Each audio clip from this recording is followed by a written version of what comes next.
Hello students, myself engineer Harman Sikh हूँ और ये आपका मैकेनिकल इंजीनियरिंग का सब्जेक्ट है आरएसी। आरएसी में आज हम स्टार्ट करने जा रहे हैं चैप्टर नंबर 6। चैप्टर नंबर 6 है हमारा रेफ्रिजरेशन इक्विपमेंट्स। हमने रेफ्रिजरेटर के बारे में पढ़ा है, लेकिन उसके लिए हमारे पास जो इक्विपमेंट है जैसे एवेपोरेटर है, कंप्रेसर है, कंडेंसर है, एक्सपेंशन वाल्व है, उसके बारे में हम यहाँ पर इस चैप्टर में डिटेल में थोड़ा स्टडी करेंगे।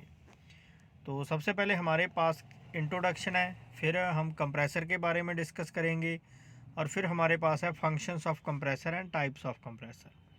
तो हम स्टार्ट करते हैं इंट्रोडक्शन के साथ। तो इंट्रोडक्शन में हम स्टडी करते हैं during refrigeration cycle the refrigerant has to undergo a number of changes in its state to produce the necessary refrigerating effect. जब रेफ्रिजरेशन में हम यूज़ करते हैं रेफ्रिजरेंट, तो रेफ्रिजरेंट को हमारे रेफ्रिजरेंट को नंबर ऑफ साइकिल में पास करना पड़ता है। जैसे सबसे पहले एवेपोरेटर है, कंप्रेसर है, हमारा कंडेंसर है और फिर एक्सपेंशन वाल्व है। तो हर एक प्रोसेस में, हर एक डिवाइस में जब वो पास करता है तो उसका अलग प्रोसेस होता है, उसमें जो काम होता है वो हम डिस्कस करेंगे। उसमें कुछ चेंज आती है। Each change in the state of refrigerant is called a process. और उसकी कंडीशन में, उसकी स्टेट में चेंज आती है। जैसे एवेपोरेटर में क्या होता है, वो एवेपोरेट हो जाता है क्योंकि लेटेंट हीट एब्जॉर्ब करता है। कंप्रेसर में उसका प्रेशर इंक्रीज हो जाता है, कंडेंसर में फिर वो लिक्विड फॉर्म में आ जाता है। तो उसकी स्टेट चेंज होती है, तो उसे हम प्रोसेस बोलेंगे। And to carry out this process the refrigeration system is equipped with a number of components which form an essential part of the system, and the system which is kept at low temperature is called a refrigerating system। तो हर एक process के लिए, उसकी state change करने के लिए हमारे पास number of components है जो हम रेफ्रिजरेटर में यूज़ करते हैं। तो हर एक कंपोनेंट का अलग काम है। तो हर एक अगर हम एक भी कंपोनेंट उसमें से रिमूव कर देंगे तो हमारा रेफ्रिजरेटिंग इफेक्ट प्रोड्यूस नहीं होगा, हम कूलिंग नहीं प्रोड्यूस कर सकते। तो वो कूलिंग प्रोड्यूस करने को हम बोलेंगे रेफ्रिजरेटिंग इफेक्ट। तो पूरे सिस्टम को क्या बोलेंगे? Refrigerated system. In addition certain control devices are also provided with refrigeration system for its economical, efficient and safe working. हमने तो डिस्कस किए थे सिर्फ 4 component, evaporator, compressor, condenser and expansion वाला। लेकिन उसकी एफिशिएंसी इंप्रूव करने के लिए, इकोनॉमिकली यूज़ करने के लिए, सेफ वर्किंग के लिए हम सम एडिशनल कंपोनेंट्स भी उसमें यूज़ करते हैं। The description of the various components and control device which fall under refrigeration equipments are discuss in this chapter. तो उसमें हम क्या क्या डिस्कस करने वाले हैं? Function, types, specification, construction details of components. तो नेक्स्ट हमारे पास आज है कंप्रेसर का फंक्शन। तो सबसे पहले हम डिस्कस करेंगे कंप्रेसर के बारे में। कंप्रेसर एक मेन कंपोनेंट है रेफ्रिजरेशन सिस्टम का। कंप्रेसर की अलग अलग टाइप्स है, रेसिप्रोकेटिंग, रोटरी, सेंट्रीफ्यूगल कंप्रेसर। तो सबसे पहले हम डिस्कस करते हैं compressor is the heart of refrigeration system. Compressor ही एक रेफ्रिजरेशन सिस्टम का हार्ट है। Which pumps and circulates the refrigerant through the system, जिसने रेफ्रिजरेंट को फ्लो करने में मदद करनी है। जैसे हमारा हार्ट काम करता है, ब्लड को सर्कुलेट करता है बॉडी में, हार्ट पंप का काम करता है, उसी तरह कंप्रेसर एक पंप का काम करता है। तो सर्कुलेट करता है किसको? रेफ्रिजरेंट को through the system, just as a heart pump and circulate blood through human body. Therefore, it supply the necessary force to keep the system running। तो ये एक नेसेसरी फोर्स प्रोड्यूस करता है, मतलब नेसेसरी जो हमें प्रेशर चाहिए उतने प्रेशर तक रेफ्रिजरेंट को प्रेशर देता है, उसमें प्रेशर क्रिएट करता है। While in operation, it lowers the pressure in cooling coil, resulting in low temperature in the space to be cooled down by allowing the liquid refrigerant to evaporate। और ये क्या करता है, जो पूरे सिस्टम में कंप्रेसर ने तो प्रेशर इंक्रीज कर देना है, लेकिन जो पीछे वाले सिस्टम में जो जैसे एवेपोरेटर है, जहाँ हमारा एक्सपेंशन वाल्व है, उसमें जो प्रेशर लो क्रिएट करता है, उसको हम आगे डिस्कस करेंगे। The heat laden vapours start flowing toward the compressor, और जब लो प्रेशर कहाँ से आ रहा है, हमारे एवेपोरेटर से आ रहा है। एवेपोरेटर में क्या है, जो हमारा लिक्विड रेफ्रिजरेंट था वो एक एवेपोरेट हो गया, मतलब स्टीम में कन्वर्ट हो गया, भाप में कन्वर्ट हो गया, तो वो किधर जा रहा है, लो प्रेशर कंप्रेसर में, where they are compressed and temperature rise. और जब हम कंप्रेसर में उसको कंप्रेस करेंगे, उसका प्रेशर इंक्रीज़ करेंगे, तो प्रेशर इंक्रीज़ करने के साथ उसका टेम्परेचर जो है ऑटोमेटिक इंक्रीज़ हो जाएगा। क्यों होगा, क्योंकि हमने एक लॉ पढ़ा है, गेल-उसेस लॉ। गेल-उसेस लॉ हमें बताता है pressure is directly proportional to temperature. तो उस लॉ के हिसाब से अगर प्रेशर इंक्रीज़ हो रहा है, तो प्रेशर इंक्रीज़ होने के साथ जो हमारा टेम्परेचर में भी इंक्रीज़ हो रहा है वो टेम्परेचर हमारा। Then high temperature vapours are discharge to the condenser, तो कंप्रेसर से वो चले जाएंगे कंडेंसर में, where heat flow from hot refrigerant vapour to the air और water flow through the condenser. तो कंडेंसर में क्या करना है, जो हाई टेम्परेचर क्रिएट हुआ है उसे डिक्रीज़ कर देना है, उसने उस एवेपोरेटिव उस स्टीम रेफ्रिजरेंट को फिर से लिक्विड में कन्वर्ट कर देना है, उसकी जो लेटेंट हीट को एनवायरनमेंट में छोड़कर। Thus the refrigerant absorb heat in the evaporator, हमें पता है रेफ्रिजरेंट ने हीट कहाँ पर अब्जॉर्ब करनी है, एवेपोरेटर में। Its temperature and pressure are raised by the compressor, compressor ने उसका टेम्परेचर और प्रेशर बढ़ा देना है, इंक्रीज कर देना है। And then the same refrigerant discards heat to the condenser, और फिर उसी रेफ्रिजरेंट ने अपनी हीट को छोड़ देना है कंडेंसर में। Therefore function of compressor is summarised as, हम इसमें सिर्फ कंप्रेसर के फंक्शन डिस्कस करेंगे। To remove low pressure and low temperature vapour from the cooling coil through the suction line. Cooling coil क्या है हमारी, यहाँ पर हमारा जो एवेपोरेटर है, कंप्रेसर ने एवेपोरेटर से हमारा लो प्रेशर और लो टेम्परेचर, क्योंकि जो उसने लेटेंट हीट अब्जॉर्व की है, सेंसिबल और लेटेंट हीट अब्जॉर्व की है, सुपर हीट तो नहीं ना अब्जॉर्व की एवेपोरेटर ने, तो उस लेटेंट हीट को हम लो प्रेशर और लो टेम्परेचर हीट वाला हमारा रेफ्रिजरेंट बोलेंगे। सक्शन लाइन के थ्रू उसने उसको अब्जॉर्व कर लेना है। To compress these vapours by increasing pressure and temperature resulting in an increase of the boiling point of the refrigerant.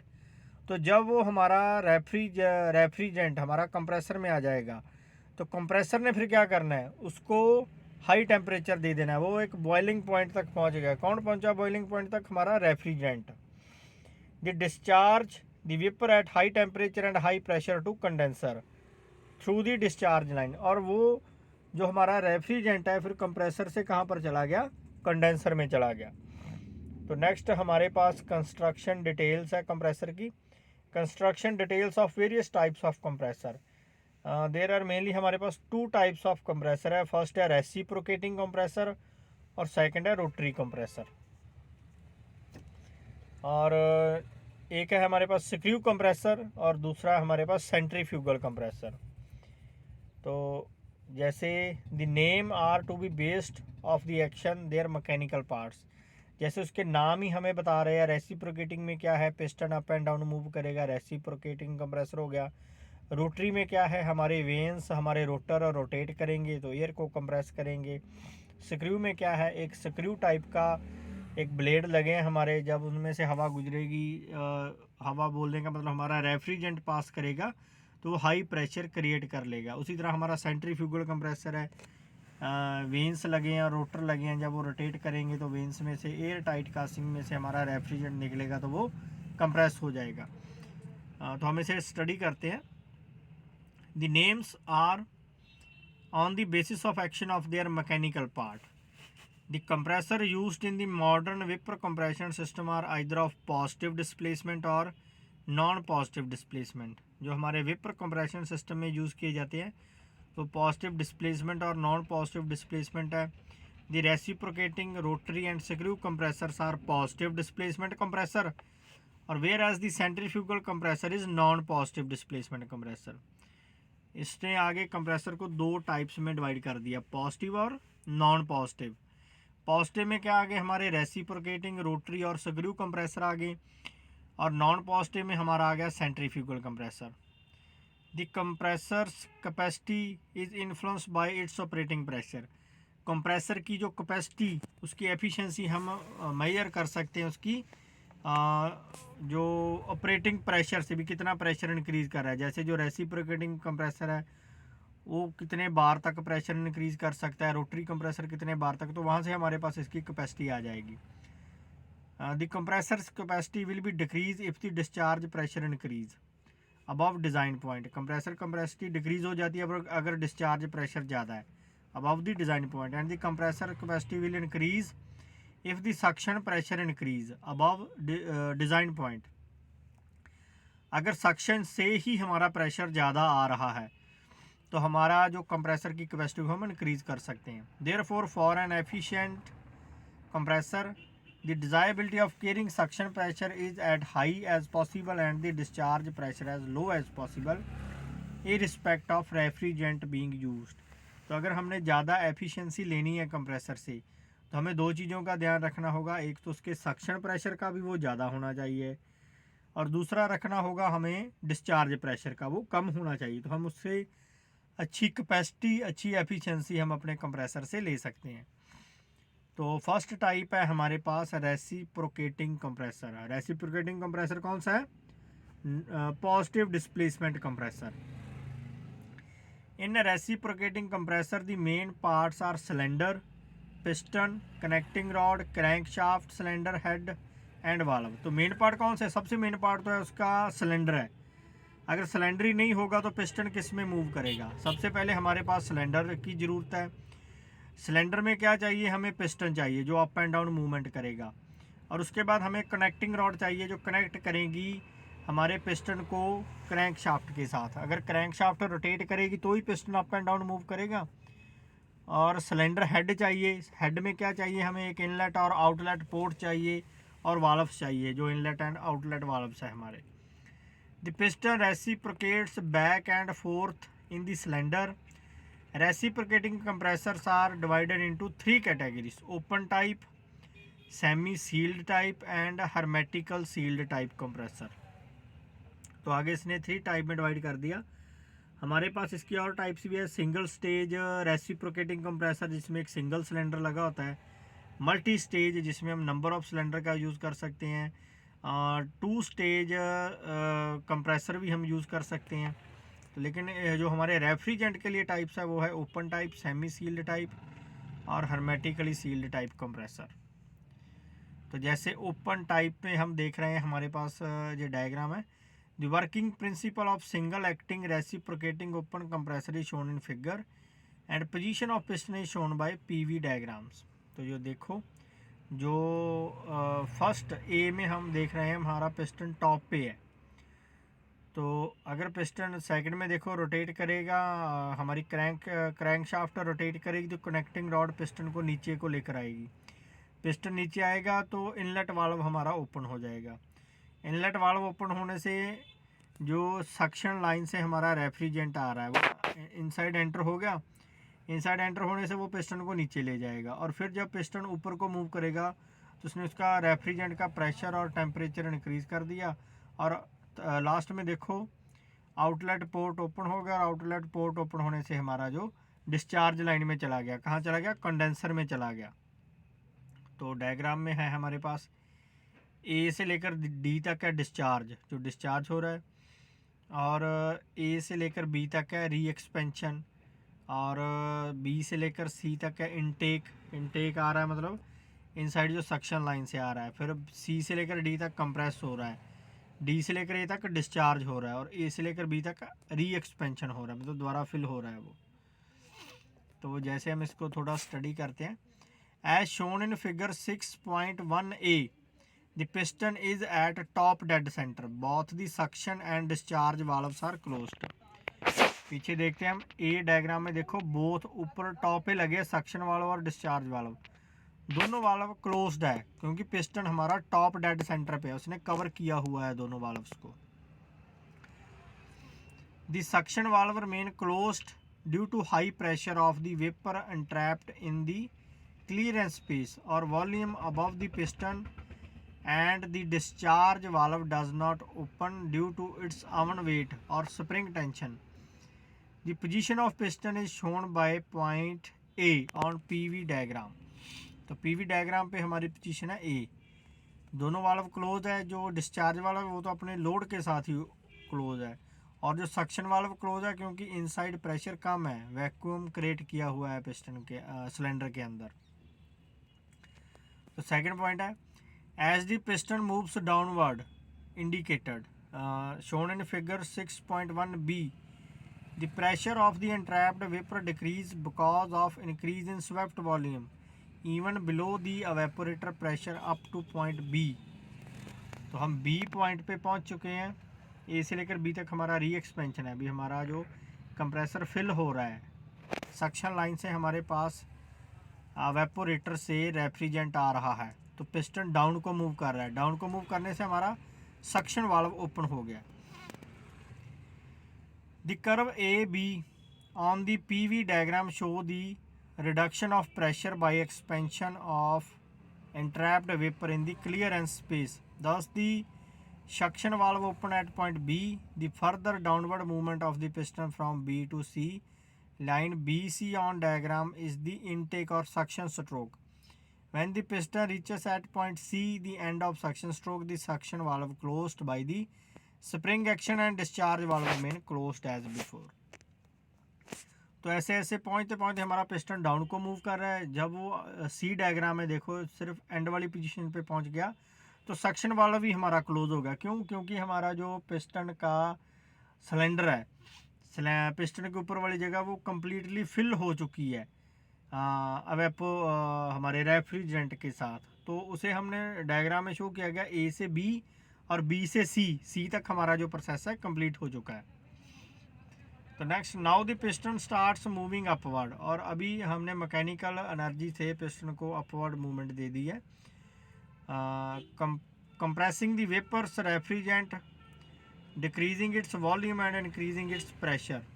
तो वो क्या करने की कोशिश करेगा, उसकी वॉल्यूम डिक्रीज करेगा क्योंकि ऊपर को जा रहा है, और इंक्रीज करेगा उसका pressure and temperature. The compression is shown by curve CD। CD curve हमें शो कर रही है कंप्रेशन सिस्टम, ठीक है। At point D, due to its increase in pressure, the discharge valve open permit high pressure and high temperature vapour of refrigerant to escape in the discharge line leading to the condenser. तो वहाँ से वो discharge line में चला जाएगा क्योंकि discharge valve जो हमारा ओपन हो गया, और डिस्चार्ज वाल्व से वो डिस्चार्ज लाइन से वो चला जाएगा कंडेंसर में। The discharge through the line is represented by the line DA at constant pressure. जब वो डिस्चार्ज में जाएगा तो D से लेकर A तक हमारा देखो सेकंड डायग्राम में प्रेशर कांस्टेंट रहेगा, क्योंकि प्रेशर तो बहुत बढ़ चुका है। और when the piston reach stop dead centre, the discharge valve close due to more pressure in the discharge line and less pressure in the clearance space and also due to spring tension. तो हमारा जो discharge valve है वो भी अभी close हो चुका है। दस the cycle is completed and is repeated again and again during operation. तो हमारा जो कंप्लीट साइकिल है कंप्रेसर का यहाँ पर कंप्लीट हो गया है, तो हम इसे अगेन एंड अगेन यूज़ करेंगे। तो हमारा ये कंप्रेसर जो रेसिप्रोकेटिंग ओपन टाइप रेसिप्रोकेटिंग या सिंगल स्टेज कंप्रेसर है, इसकी वर्किंग ऐसे चलती रहेगी। तो नेक्स्ट है हमारे पास सेमी सील्ड टाइप। तो सेमी सील्ड टाइप में हमारा थोड़ा ही डिफरेंस है ओपन टाइप से। देखो, the motor and compressor in case of semi sealed compressor are enclosed in a common housing. जो हमारी मोटर है और कंप्रेसर है वो एक ही रॉड के साथ अटैच्ड है, कॉमन हाउस में लगी हुई है। Normally the cylinder head end plates and base plates can be removed for servicing the internal mechanism. तो हमने इसमें बेस प्लेट, एंड प्लेट और सिलेंडर हेड का यूज़ कम कर दिया, उसे रिमूव कर दिया गया है for its internal mechanism. The compressor and motors are coupled together by a common shaft. जो हमारा कंप्रेसर है और मोटर है वो एक कॉमन शाफ्ट के साथ लगी है। The reciprocating compressor is of the direct drive type and easily serviceable. तो हमने इसकी सर्विस करना आसान बना दिया है इस तरह के यूज़ के साथ। नेक्स्ट हमारे पास है हर्मेटिकल सील्ड टाइप कंप्रेसर। इसकी डायग्राम आप देख रहे हो, दो नंबर पे डायग्राम है इसकी। The motor and compressor are sealed with a welded steel dome. इसमें मोटर और कंप्रेसर को एक स्टील डोम के साथ अटैच किया हुआ है। The dome can not be remove easily by for internal servicing. अगर उसकी सर्विस करनी है तो हम डोम को इजीली रिमूव नहीं कर सकते। तो ये डायग्राम में दिखाया गया है जैसे। तो नेक्स्ट हम स्टडी करते हैं structure of sealed type compressor. हमने देख लिया। Show a sectional view of the hermetical sealed type reciprocating compressor. The compressor is directly mounted on shaft of the motor. तो इसमें भी जो कंप्रेसर है वो मोटर के शाफ्ट के साथ डायरेक्टली अटैच है। मोटर और कंप्रेसर एक ही शाफ्ट के साथ अटैच किए गए हैं। Sealed in welded steel shell. Welded steel shell में अटैच्ड है वो। This is mainly employed in domestic refrigeration, window type air conditioning and home frozen. तो ये मेनली यूज़ किए जाते हैं जो हमारा डोमेस्टिक, जो हम घर में रेफ्रिजरेटर यूज़ करते हैं, हमारे घर में एसी लगा हुआ है उसमें यूज़ करते हैं। और जो होम फ्रीज़र हमारा सिंपल फ्रीज़र यूज़ करते हैं जैसे शॉप वगैरह में, तो उसमें ये हर्मेटिकल सील्ड टाइप कंप्रेसर का हम यूज़ करते हैं। तो नेक्स्ट हमारे पास आर्टिकल है difference between open type and sealed type unit. तो लेफ़्ट साइड में हमारा है ओपन टाइप यूनिट और राइट साइड में सील्ड यूनिट। फर्स्ट है in open type unit the prime mover drives the compressor with the help of V belt. Open type में क्या है, हमारा प्राइम मूवर ड्राइव करेगा कंप्रेसर को with the help of V belt के use के साथ। इन sealed type unit the electric motor and compressor are directly coupled with enclosed in a welded dome. तो जैसे हमने हर्मेटिकल टाइप और सील्ड टाइप कंप्रेसर पढ़ा है, उसमें हमारा क्या है, मोटर और कंप्रेसर एक ही यूनिट के साथ अटैच्ड है सील्ड कंप्रेसर में। तो दूसरा हमारा compressor and motors are mounted in vertical and horizontal position.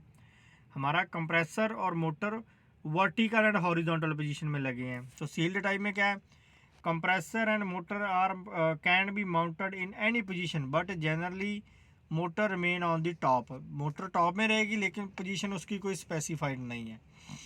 और ओपन टाइप में हमारा दी पावर सोर्स में भी ए डीजल इंजन, एसी और डीसी मोटर। मैकेनिकल पावर हमने कहाँ से देनी है, डीजल इंजन से। मोटर कौन सी यूज़ करनी है, एसी और डीसी कोई भी मोटर का यूज़ कर सकते हैं। When AC single phase split face inductor motor used A centrifugal switch disconnecting the starting winding. तो अगर हमने एसी यूनिट का यूज़ करना है तो उसमें सेंट्रीफ्यूगल स्विच यूज़ करेंगे डिस्कनेक्ट के लिए। तो सील्ड टाइप में क्या है, the power source is AC 50 cycles and single phase split phase induction motor is used. Single phase split phase induction motor का यूज़ करेंगे हम। Relay used for disconnecting the starting winding. तो disconnect करने के लिए हम रिले का use करेंगे, वहाँ पर हम यूज़ करते थे सेंट्रीफ्यूगल स्विच का। तो फोर्थ पॉइंट है revolution per minute of motor and compressor are different. Revolution different है क्योंकि हमने एक वी बेल्ट का यूज़ किया है। And the speed of the compressor can be adjust by pulley size. और अगर कंप्रेसर की स्पीड को एडजस्ट करना है तो हमें जो रिक्वायर्ड पुली का साइज है, तो पुली के साइज को इंक्रीज़ और डिक्रीज़ करके हम अपनी स्पीड को मेंटेन कर सकते हैं। तो दूसरी तरफ है सील्ड यूनिट में revolution per minute of motor and compressor are same and speed of the compressor can not be adjust. उसमें रेवोल्यूशन दोनों के लिए सेम रहेंगे और हम स्पीड को एडजस्ट नहीं कर सकते क्योंकि एक सिंगल यूनिट में लगी है, मोटर भी कंप्रेसर भी। तो फिफ्थ पॉइंट है sealed shaft use to prevent the leakage around the shaft of compressor and the service valve are fitted on the compressor for gas changing. तो सील्ड शाफ्ट यूज़ करते हैं हम अपनी leakage को remove करने के लिए। अगर सर्विस करनी है तो हमारे पास एक गैस चेंजिंग वाल्व है कंप्रेसर में। तो दूसरी तरफ है हमारा सील्ड में no sealed shaft and no service valves are required. उसमें कोई सील्ड शाफ्ट नहीं है, कोई हमारा सर्विस वाल्व नहीं है, मतलब उसमें सर्विस की ज़रूरत ही नहीं पड़ती। 6 पॉइंट है with open type unit any type of refrigerant control device can be used. Open device में हम ओपन टाइप में किसी भी रेफ्रिजरेंट का यूज़ कर सकते हैं हमारी डिवाइस के लिए और कहीं भी यूज़ कर सकते हैं। Capillary tube is generally used as a refrigerant control device. और जो हमारा सील्ड टाइप है उसमें हम कैपिलरी ट्यूब का यूज़ करेंगे। जो आपने H&P में हाइड्रोलिक एंड फेन्यूमेटिक सिस्टम में कैपिलरी ट्यूब का एक्शन पढ़ा होगा, तो सील्ड टाइप में हम कैपिलरी ट्यूब का यूज़ करेंगे। तो 7th पॉइंट है ओपन टाइप का, receiver is use to store refrigerant with open type unit. हमारे पास एक रिसीवर लगा है जो स्टोर करता है रेफ्रिजरेंट को। और सील्ड टाइप में क्या है, नो रिसीवर इज यूज्ड, हमें कोई रिसीवर की ज़रूरत नहीं है, रिसीवर लगा ही नहीं है। 8th पॉइंट है, there is a possibility of gas leakage. Open type में गैस लीक हो सकती है, पॉसिबिलिटी है, क्योंकि हमने गैस चेंजिंग वाल्व भी दिया हुआ है उसमें। There is no possibility of gas leakage, इसमें गैस लीकेज की कोई पॉसिबिलिटी नहीं है। 9th पॉइंट है, dust and moisture can be come in contact with unit. इसमें डस्ट एंड मॉइस्चर आ सकता है क्योंकि अपना ओपन यूनिट है।